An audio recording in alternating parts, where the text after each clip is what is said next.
हिजर गमां दे विच तू तरना सिख ले, जीना ही ते मरना सिख ले। तगड़े दी मैं गल नहीं करता, बस माड़े तो तू डरना सिख ले। बिस्मिल्लाहिर्रहमानिर्रहीम, अस्सलाम वालेकुम, वेलकम टू न्यू व्लॉग। उम्मीद है तुम सारे ठीक ठाक हो, वधिया अल्लाह दा शुक्र है मैं भी ठीक ठाक हाँ। अल्लाह दा नाम लैके अज दी वीडियो करने हैं शुरू। अच्छा जी, अज बारिश तो बाद जो है गर्मी अज बहुत ज़्यादा पई है। सुबह की जो ना गर्मी बहुत ज़्यादा पै रही है। हवा जिस टाइम आती ही उस टाइम थोड़ी जो ना वलगल होंदी ही, तो हूँ जो तकरीबन टाइम हो गया 4:30 का, तो हली भी बहुत ज़्यादा जो गर्मी पै रही।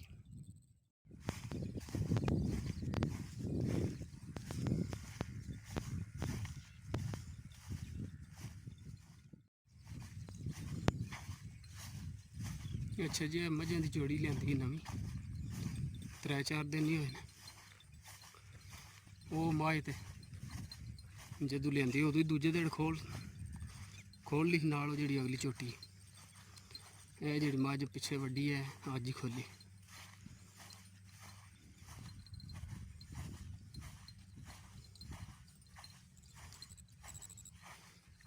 यह गल मझां दोए जड़ा ना पिंडू लियां ने, तो है भी पिंड दियां जंपां ने। यह झोटी भी उदों खोली तो बिल्कुल जो माल दे विच सारी दिहाड़ी रही। कोनी लोक भी कोनी जो होंदा ना डंगर नवां नसदा, वो मझ भी दमदियां देखे चुगदी पी कोनी। अदर माल वाल होगा ना, यह झोटी सून वाली जी पिछे दूजे सूए ने सुने, वो जी मझ वो सूई।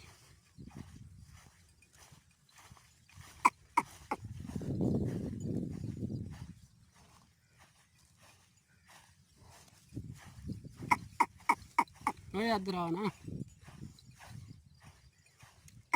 आजा आजा पी।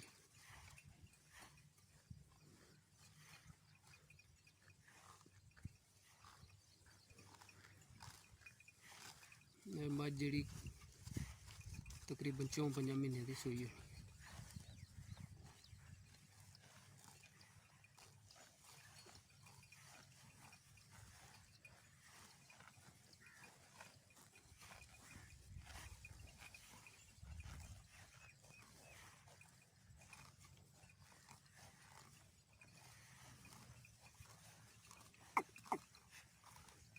यह जी झोटी है ना,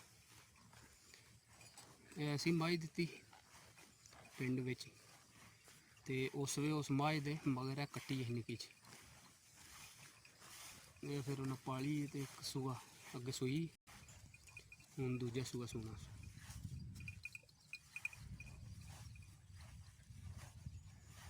मझ भी जी असी दी वो भी पूरी जी ही बरलो आही बोली।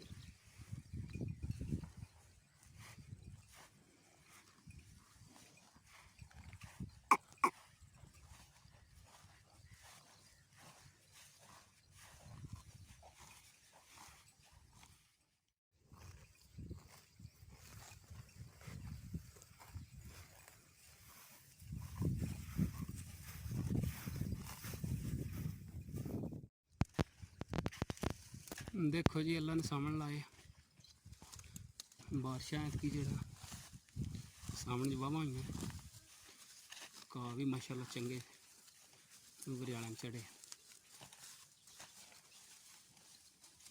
देखे किड्डा किड्डा घा।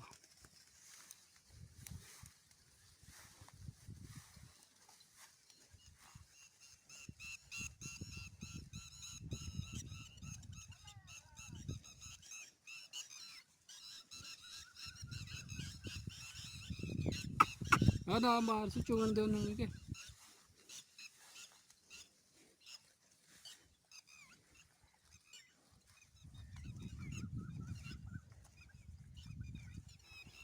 मौसम पहला तो सुबह की जो गर्मी है बहुत ज़्यादा, हूँ जो ना मौसम वधिया हो गया।